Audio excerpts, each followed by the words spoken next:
Good evening, Dolphins fans. Welcome to another episode here of On the FinSide with Kat and Paul. Follow us on Facebook, Twitter, all of our social media outlets, as well as the Fansided Network and FinFanatic.com. I'm Brian Cat, NFL on Twitter. Paul is Fanatic_pick. Be sure to join us for our draft day party. Picks 1 through 32. We're going to be here the whole time, as well as the second day. Be sure to be in there. Turn off ESPN. Turn off the NFL Network. They're probably lying to you anyway. So join us here on the FinSide, and we're going to go through whether it's Dolphins talk or not. We're going to be talking about how the board's going and what other teams may be thinking in real time as we go along. But Paul, this is probably my favorite show of the year, and this is really for all the marbles. I mean, it's our big board specific to the Miami Dolphins. If we were GM, how we would be stacking our board from 1 to 36. And why 36? Why such a round number? Because we look at our boards and say we could easily have 3 of these top 36 guys. So really exciting here with just what? We're about 70 hours away. No, about 71 and a half hours away from the NFL draft. Yeah, and what I'd like to just make sure we're clear on for our listeners is this is our top 36 Dolphins big board, not like the best 36 in the draft. I'm not sure if you said it already. I know I don't have any quarterbacks on there because I just don't believe they're going quarterback, period. I don't either. It's I was on the press conference with Greer the other day, and I'm not saying he's going to tell the truth all the time, let alone in the media, but he's in on Tua.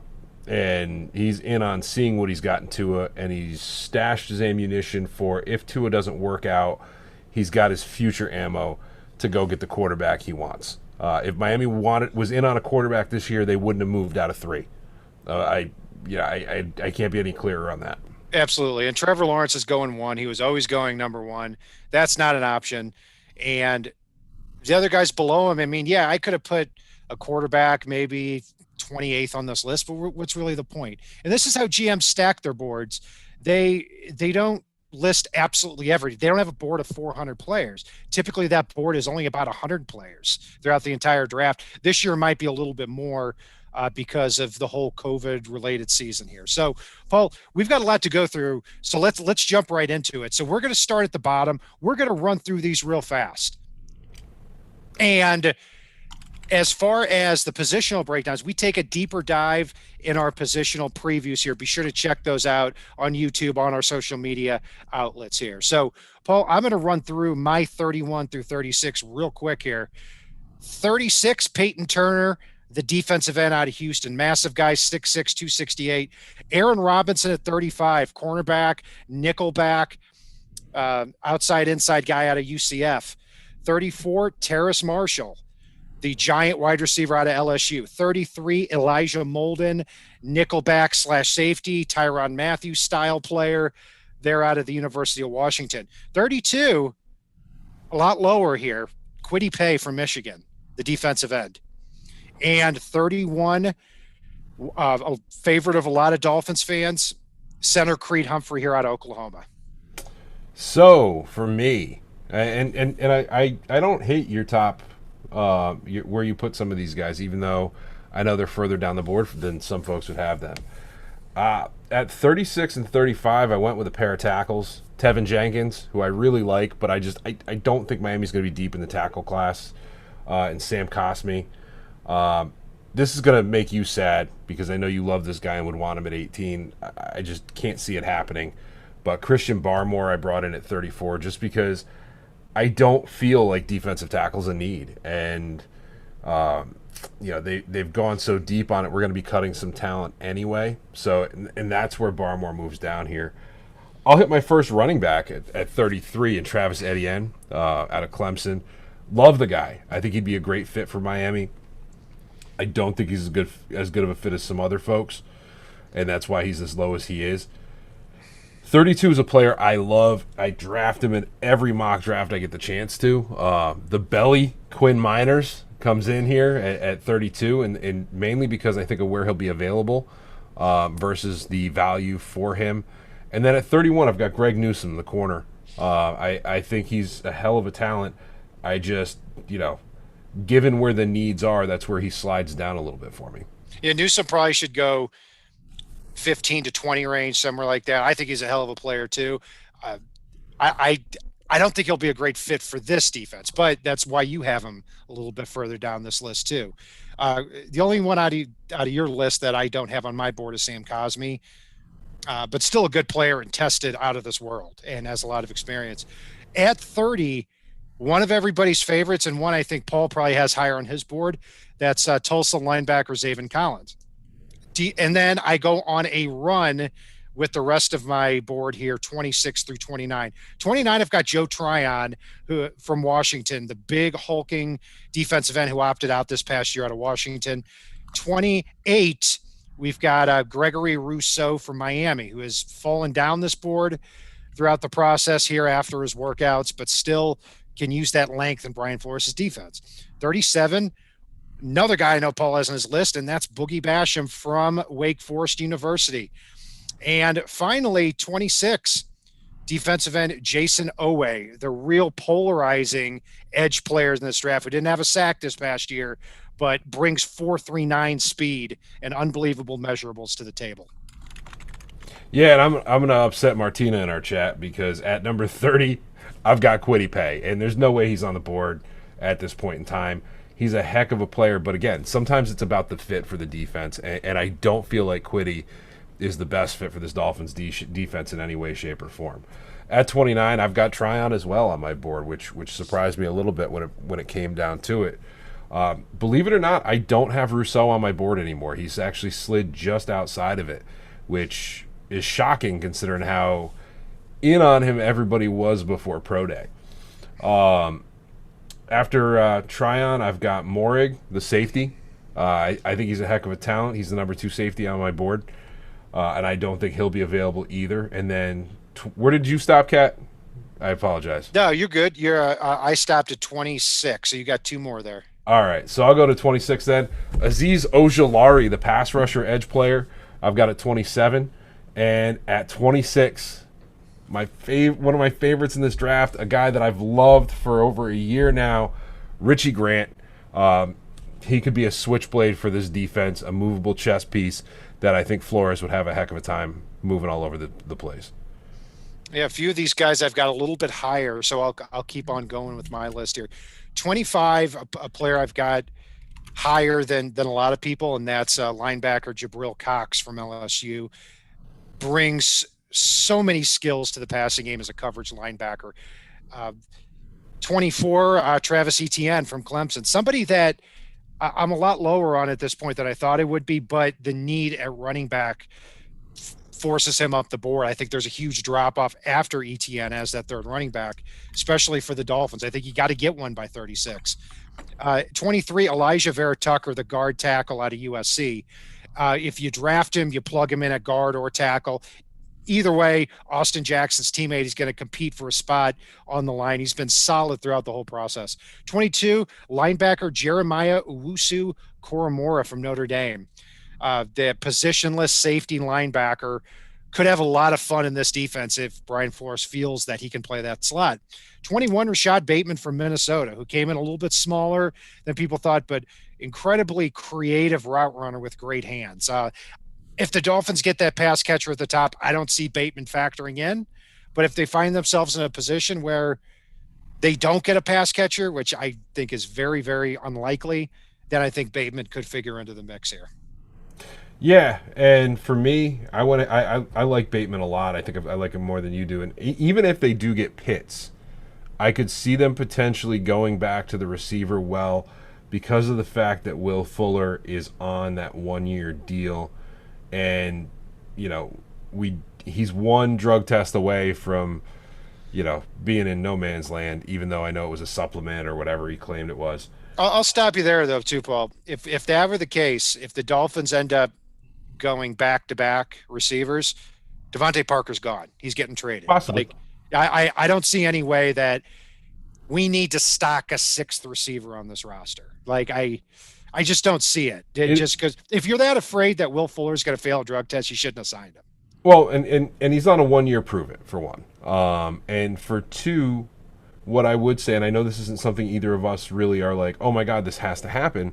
But if you were to sign several of these receivers in this draft, you could be trying to replace Jakeem Grant in his role, which, could, and if you can get somebody that can step into those starter shoes and replace Grant, if Will Fuller either has a big year, which if you get Kyle Pitts and you've got him and you've got Gesicki at tight end with those two tight ends tearing up the middle of the field, and you've got Will Fuller in one-on-one on the outside, there's no reason that Will Fuller shouldn't play himself into possibly a contract we can't afford for next year. So it is possible, even though the likelihood obviously goes down.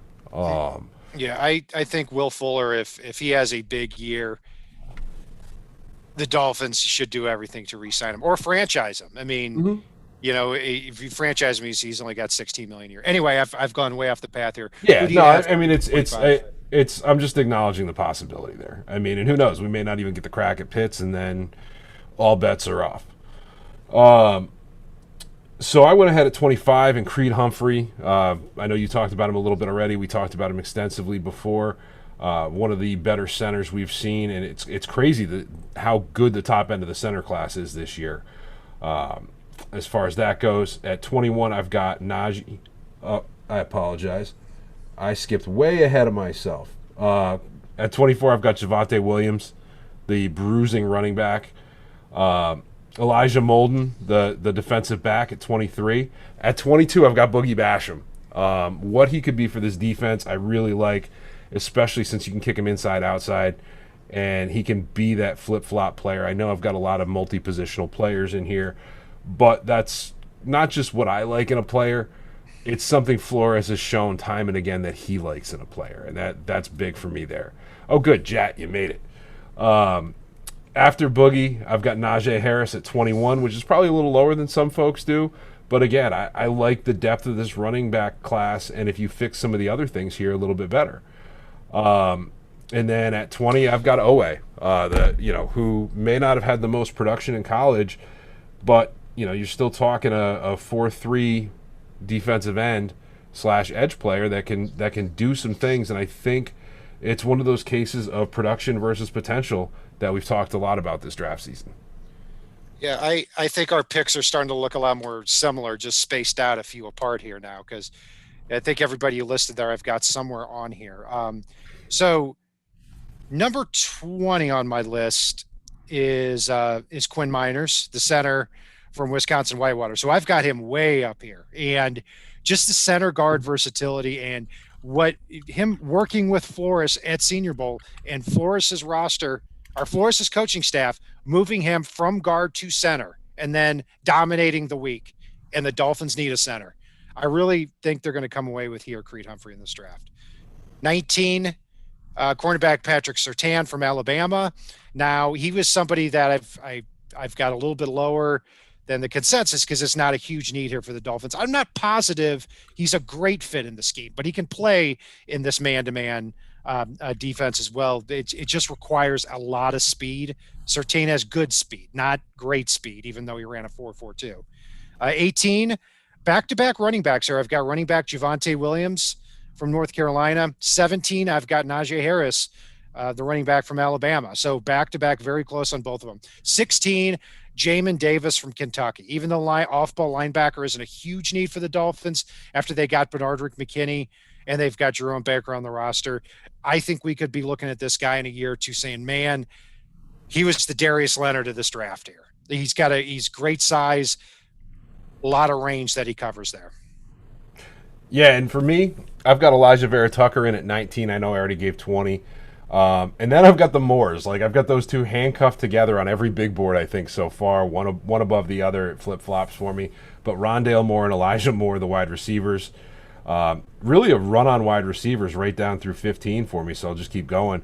Kadarius Toney at 16 and Terrace Marshall at 15, which I know you've got him a little bit lower than I do, but Terrace Marshall's one of those guys I keep sticking on because of what looking at the tendencies of Greer and Flores and trusting in Flores' staff's coaching ability to get the most out of players. You can't find a wide receiver with more potential this side of Pitts in this draft than Terrace Marshall, even if he's come nowhere near reaching it yet. Right. Yeah. That's a run on receivers there, and that it shows that why you've always been really open to the idea of not taking a receiver at 6, even though that's probably going to happen. Um, you know, I take that back. You've always wanted Kyle Pitts and Jamar Chase, but if it was Devonta Smith or Jalen Waddle, you preferred always to stay later. So yeah, that's fascinating there. So at 15, continuing down the list, Aziz Ojalari from Georgia. And I want to just park on him for a second here because we have really smart listeners here who commented on something I said in the last segment with the Edge class. I said that Ojalari was not a good fit in this defense. And what I really meant to say was, as far as size, being 249 pounds, even though he has strong hands and good pass rush moves, it's hard for me to see Brian Flores drafting an edge guy at 249 pounds. That's just my guess. I do think he fits reasonably well in this defense, but he also has to show the ability on the edge to do a lot of things, including play off the football a lot. I think that's more of a projection at this point, but this is a phenomenal edge player. There's no doubt about that. 14 is Christian Barmore from Alabama. Again, he's a 3-4 end. And you want to talk about somebody that just sets the edge like Shaq Lawson did and can get to the quarterback. I think Barmore's your guy and can do it at the 310 pounds. 13, Christian Darasaw from Virginia Tech. Big, powerful left tackle. Would give the Dolphins options there. 12, have him way higher than a lot of people. Elijah Moore from Ole Miss. Reminds me of Antonio Brown with his ability to separate. Trevon Moehrig from TCU. I'm not big on drafting safeties this high usually, but at 6'1", 202, his ability to come downhill as well as defend the ball over his head, I think he's going to be a star. All right. Did you do number 11 already or no? Yeah, I got down to 11, yeah. All right. So, by the way, I think I've sold Boogie Basham so well that Jat wants to get him with the 6th overall pick. I love you, Jat. I love you, man. Thank you. I like the enthusiasm. I don't know about the pick, though. Yeah, no, I love Boogie, though. I do. You know I do. But Thanks, if they drafted him at 6, it would be a very interesting draft coverage on Thursday, let me tell you. I would be so happy and so upset all wrapped into one. All right, so I'm going to take us down through number 11 for me. I got a small run on linebackers here, linebackers and corners here from 11 through 15. I've got Owusu Coramura at 14. At 14, Jamin Davis, the highly athletic jump off the page linebacker, followed by Zaven Collins at 12, and then Caleb Farley at 11. I know corner's not a big need here, but 11 or 12, you got him at. I've got Caleb Farley at 11. I started at 14 there because I did my wide receiver run before. Thank you.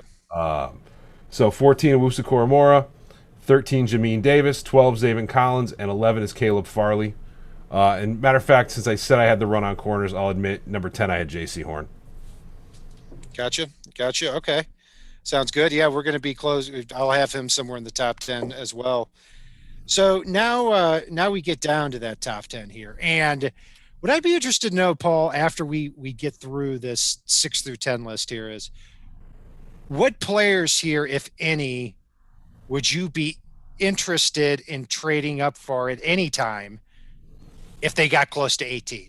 And the answer could be none of them. Or it could be, yeah, I'd move up a couple of spots, or yeah, I'd trade way up to get them. So 10 is Rashawn Slater from Northwestern. I've got him as my 3rd offensive tackle, not my 2nd on this here. He's one of the cleanest prospects in the draft. Center, guard, tackle versatility. Hasn't played center, but a lot of people think he can, including myself. 9, Jalen Phillips. I made the decision a couple weeks ago to jump in with both feet. I think he is a star player. You just have to – you're rolling the dice with the concussion issues. But he's just a beautiful athlete there at the edge spot. And I think you could add a star to this defense in the middle of the first round. Can't say that about a lot of people. 8 is Tevin Jenkins from Oklahoma State.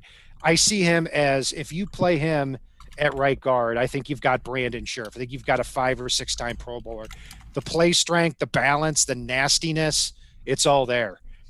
7, J.C. Horn from South Carolina. And I very easily could have him as high as 4 on this list. And he would be 4 if not for the Dolphins not needing to draft a cornerback. But 20 years old, looks like the exact player that you want Brian Flores and Josh Boyer to have at the cornerback spot, with the style, with the man-to-man press coverage ability.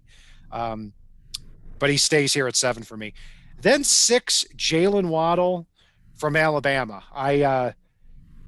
He's somebody I mocked to the Dolphins in a previous episode as what I think they would do. And if Pitts and Chase are not there, there's a lot of talk that he might be that pick at number 6. I personally would think I would like to step back. I would like to trade back if that were the case. But Waddle is certainly in play here for the Dolphins here at 6 overall. He is. And I already said number 10 for me was J.C. Horn. After that, we've got a few of the same players. Rashawn Slater, I've got at 9. Rashad Bateman at 8.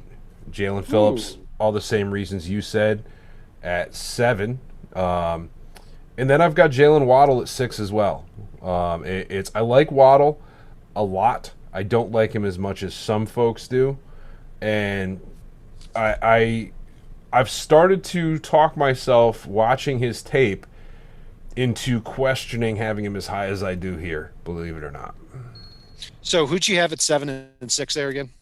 Jalen Phillips at 7, Jalen Waddle at 6. Okay. The Jalen's. Sounds good. Okay, so back to that question there. So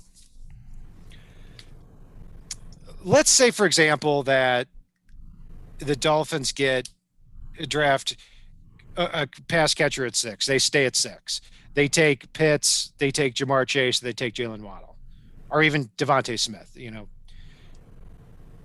Say Rashawn Slater starts to fall a little bit. Let's say he falls into that 13-14 range. Are you willing to stay at 18 and let the chips fall to you, or are you willing to jump up a few spots? I'm staying. If I've already drafted a pass catcher, as far as anybody in my 6 through 10, which is Waddle, Phillips, Bateman, Slater, and Horn, I'm sitting at 18 and hoping one of them slides.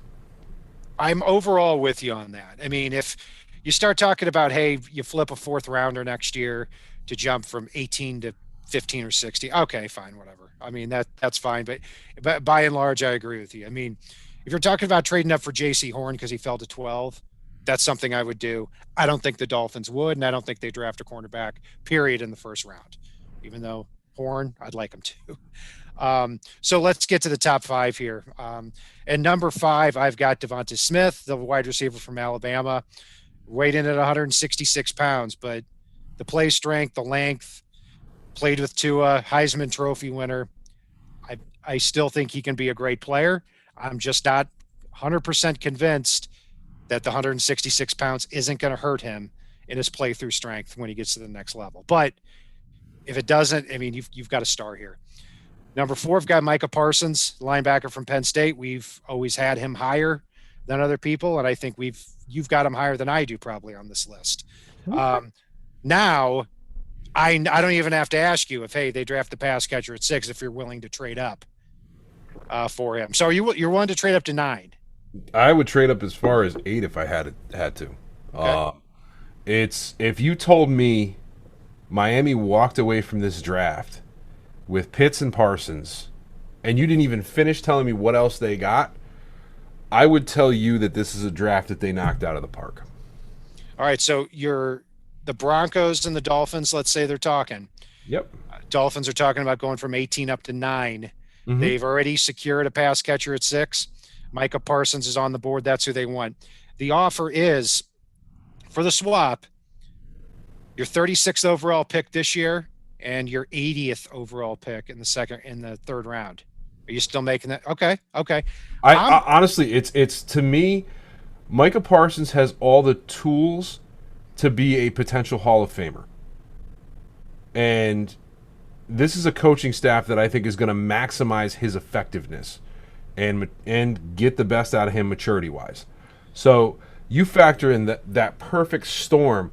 Micah Parsons is going to do so many ridiculous things if he ends up with this coaching staff That yes, I'd be willing to give up. I'd be willing to look like I lost a trade to go up and get him if Denver was willing to do so, or if Carolina was willing to do so at 8.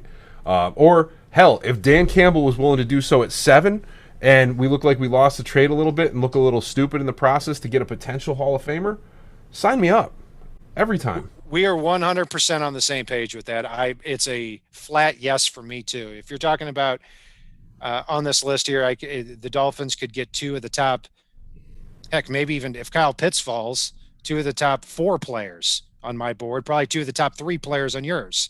So, yeah, hey, at that point, we'll figure out running back and center. You still have a second round pick. You're picking 50th, and we're gonna cross our fingers at the center spot. I think that's worth having 2 star players. I think it's part of the reason why you accumulate all these draft picks, so you have that flexibility when the opportunity presents itself. So, 5 Devonta Smith for me, 4 Micah Parsons, 3 Kyle Pitts, 2 Jamar Chase, and I am staying with number 1 Penn Sewell, even though I don't think the Dolphins are going to draft him. But I will say I've come this far. It's 1A Penn Sewell, 1B Jamar Chase, and 1C Kyle Pitts. I would be thrilled with any of them.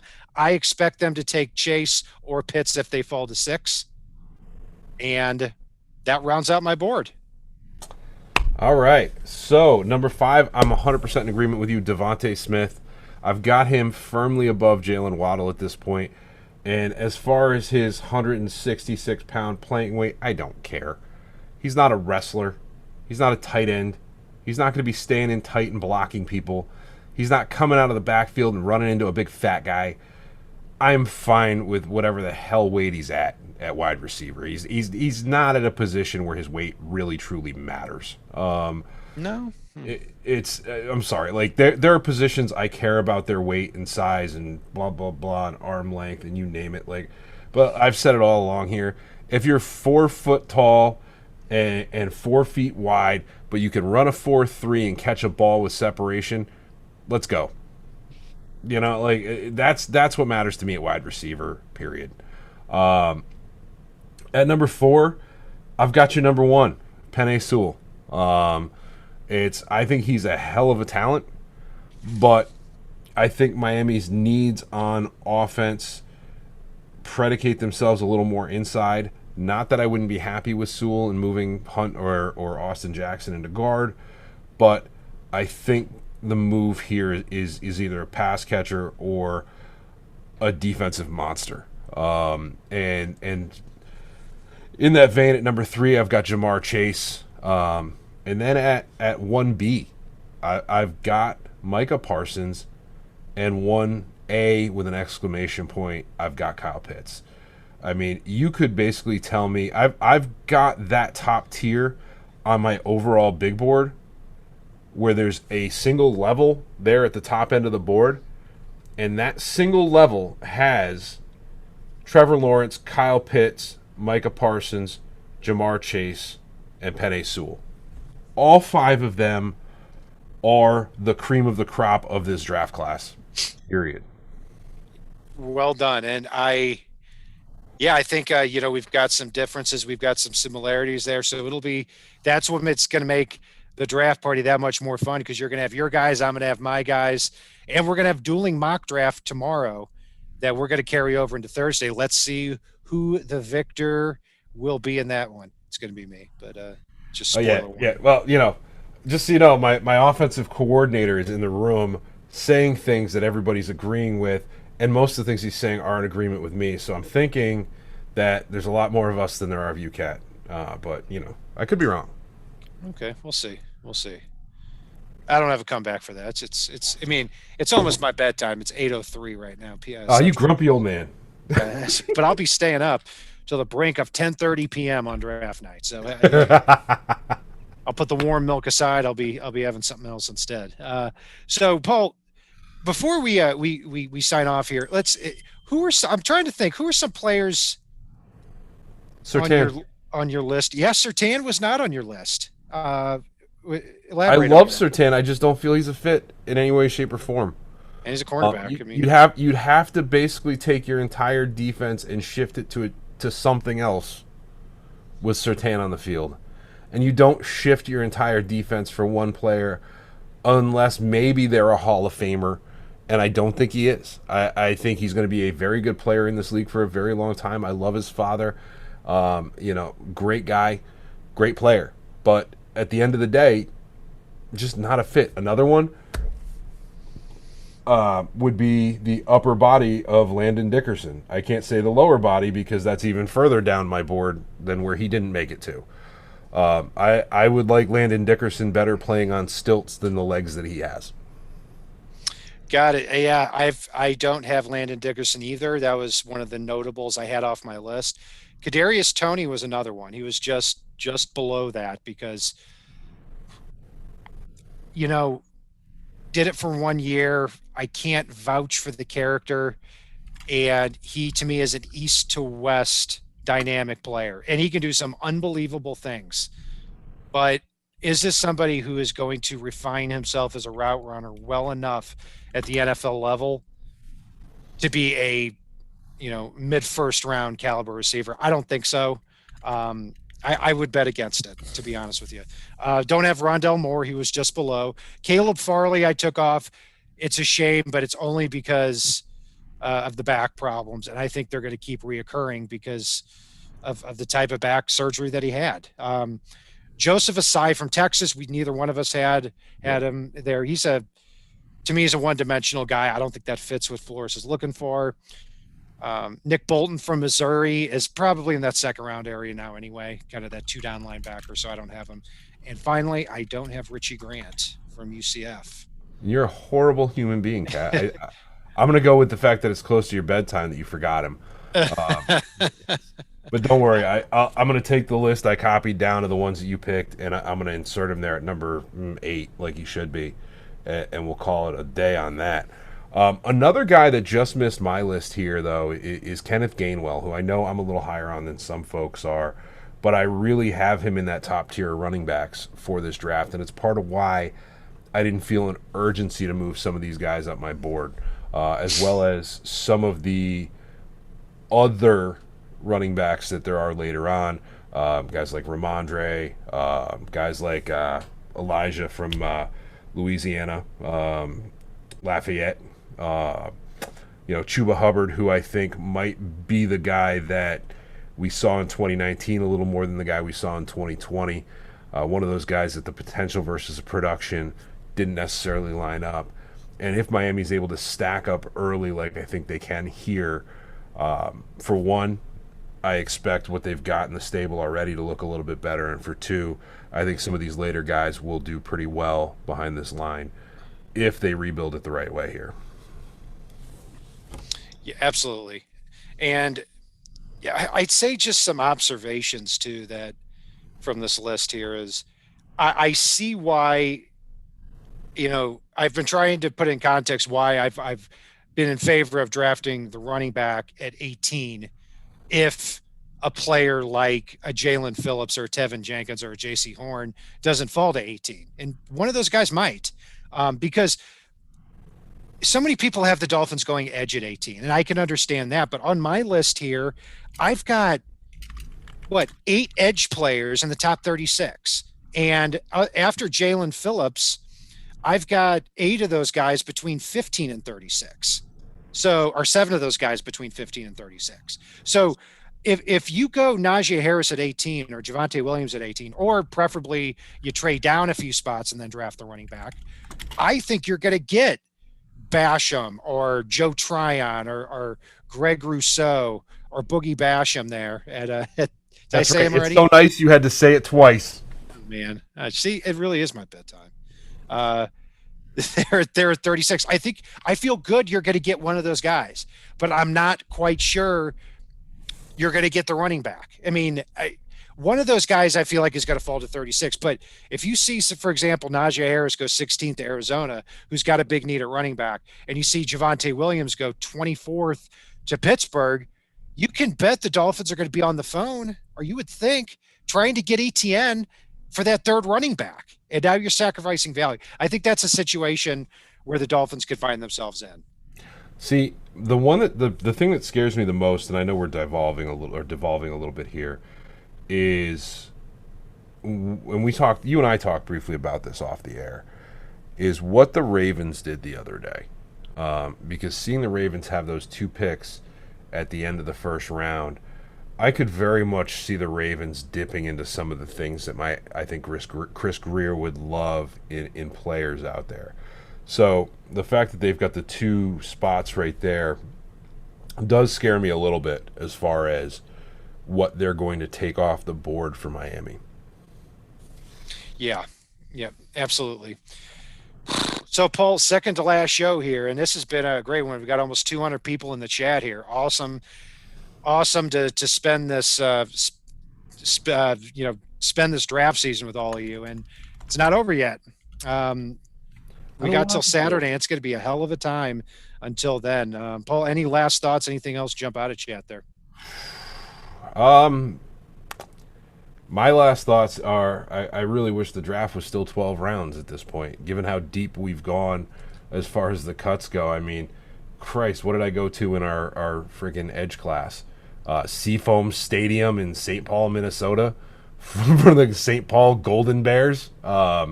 It's God, I'm going to miss this. I enjoy this time of year so much, much fun as it's going to be. I don't know when the draft used to be longer than 7 rounds off the top of my head. It was in the 80s, I think, wasn't it? It was.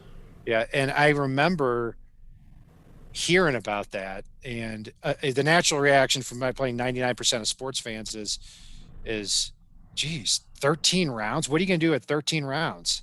Like, I'm like, oh my God, I'm thinking, oh my God, it used to be 13 rounds. Why did they cut it down to 7? Right. There's also, it reminds me too of a skit too, where with Bill Burr, and if you're able to listen to it while you're not at the office and not in front of your children, then it's pretty vulgar, but it's hilarious about the NFL draft. Like, there was one night where Bill Burr's been my favorite comedian for 15, 20 years, and I invited all my friends over for his HBO special. And we're all sitting around, and everybody knows I love the draft. The first segment he does is about what a loser you have to be to sit there round after round after round watching the NFL draft. And oh my God, I was just dying. It's a great skit. It feels like you'll feel like Bill Burr's roasting you, but he's like, the whole list is going to be posted tomorrow. And you're sitting. But I love sitting here 3 days in a row. I've done it every year since 1998. I have not missed one round except for the 7th round in 2006. A certain girl I was dating at the time tried to make draft day about her, and it didn't fly. So I feel you. Now I'm married to somebody else. I remember. Excuse me. There wasn't an ex-wife. It was a ex-girlfriend. Dude, I remember being at my grandparents' house at when they drafted O.J. McDuffie, and I was stumping for him for a long time. And I remember no one wanted to watch the draft, but no one really wanted to watch TV. And they had a sun porch that had windows because it used to be the outside wall of the house, and then there was the sun porch out there. And we're talking the big, thick TVs, just to date myself a little bit. And I remember I convinced my grandparents to let me turn the TV around and put it up against the window to the sun porch, which was no small feat, and put it on mute so I could sit out on the sun porch while my whole family is there, right? And I'm sitting on the sun porch watching the draft on TV, and I remember running in, laughing, and like grabbing my dad and my uncle and telling them all about how they drafted O.J. McDuffie, and I remember them looking at me going, Miami drafted a punt returner in the first, like, I'm like, no, he's so much more than that. Like, but he's kind of slow. I'm like, yeah, but it's okay. And they're like, and OJ wound up being one of the best players that I've gotten to see personally. And really, you and I've gotten to see him a few times off camera, off field, you name it. And he's really one of the best human beings on the planet. He is. And OJ, just a couple weeks ago, OJ McDuffie was at, I may have told this story already, but O.J. McDuffie happened to be at a wedding with 2 of my best friends, and they started talking, and they texted me and said, "Do you know a guy named OJ McDuffie?" And I told him who he was. So then I turned my phone off because I'm watching TV with my wife, and then I get a missed FaceTime call, and it was my friend. OJ took his phone, was trying to FaceTime me. I was like, I turned my phone off for 15 minutes, which I never do, and I miss OJ McDuffie's FaceTime. I was like, damn. Now it's awesome seeing these retired guys: Richmond Webb, Keith Sims, OJ McDuffie, just class act former Miami Dolphins. It makes you happy to do a show like this. And I will say, at least it was a player that you've gotten to spend some time with.